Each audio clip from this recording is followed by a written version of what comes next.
Les résultats du référendum écossais de vendredi étaient attendus avec beaucoup d'impatience car la livre sterling aurait pu subir un grand coup si l'Écosse avait décidé de rompre son union de plus de 300 ans avec le Royaume-Uni.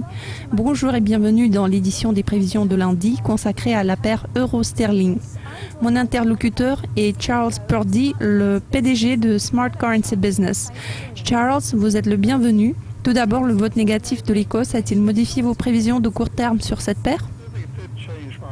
Je ne peux pas vous dire que ce résultat ait affecté mes prévisions car je m'attendais bien à ce que l'Écosse vote non à l'indépendance, même si quelques derniers sondages d'opinion avaient rendu les choses un peu plus vagues. La plupart des analystes s'attendaient quand même à ce que les Écossais répondent non tout en restant partie du Royaume-Uni en raison de l'avenir incertain dans le cas contraire. En l'occurrence, je trouve le résultat donné légèrement défavorable à l'euro.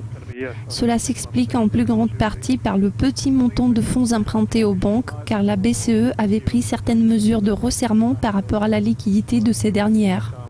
Puis les paiements attendus n'ont pas été effectués la semaine dernière. Cela a mis en doute certaines décisions de la BCE visant à remédier à la faiblesse de l'économie de la zone euro. En résultat, la performance actuelle de l'euro est un peu plus faible qu'il y a 10 jours. Cependant, cela n'est pas dû au vote sur l'indépendance de l'Écosse, mais à la faible demande de fonds auprès des banques européennes.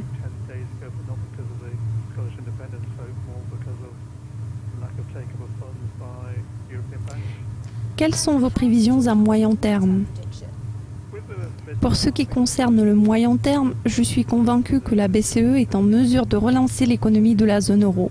Cette semaine est une période difficile pour la zone euro. Les responsables des achats sont passifs par rapport à certains pays de la zone car il y a des problèmes dans les principaux pays tels que la France. Au fur et à mesure que la BCE cherche à faire accélérer l'économie de la zone euro, il est très difficile de juger sur la performance éventuelle de l'euro. J'ai du mal à l'imaginer se renforcer tant que la BCE préfère le voir s'affaiblir pour stimuler les exportations et réduire les importations.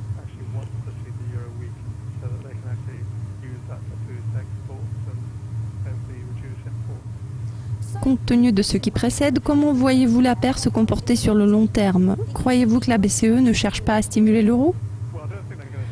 Je ne pense pas qu'ils soutiennent l'euro. En revanche, ils choisiront de soutenir l'économie, c'est-à-dire d'affaiblir l'euro, comme c'était le cas lors de la mise en œuvre de l'assouplissement quantitatif aux États-Unis. On se souvient que le dollar s'était affaibli. C'était aussi le cas lors du lancement de l'assouplissement quantitatif au Royaume-Uni qui a abouti à l'affaiblissement du sterling. Maintenant, c'est le tour de la BCE d'introduire une telle mesure qui est censée affaiblir l'euro encore plus. Cela m'amène à croire que dans l'intervalle de 1 à 12 mois, l'euro s'affaiblira contre la livre sterling par rapport à son niveau actuel de 0,784-0,763. Ce niveau va dépasser le plus bas précédent dernièrement enregistré il y a plus de 3 ans. Je pense qu'il y aura très peu de personnes qui vont miser sur le renforcement de l'euro car il n'y a aucune condition préalable à cela. L'économie n'est pas en plein essor. La BCE suggère un assouplissement quantitatif possible pour soutenir l'économie. En plus, ils ont mis du temps à le réaliser par rapport au Royaume-Uni et aux États-Unis. Charles, merci beaucoup pour votre participation. Cela conclut les prévisions d'aujourd'hui. Restez à l'affût. Au revoir.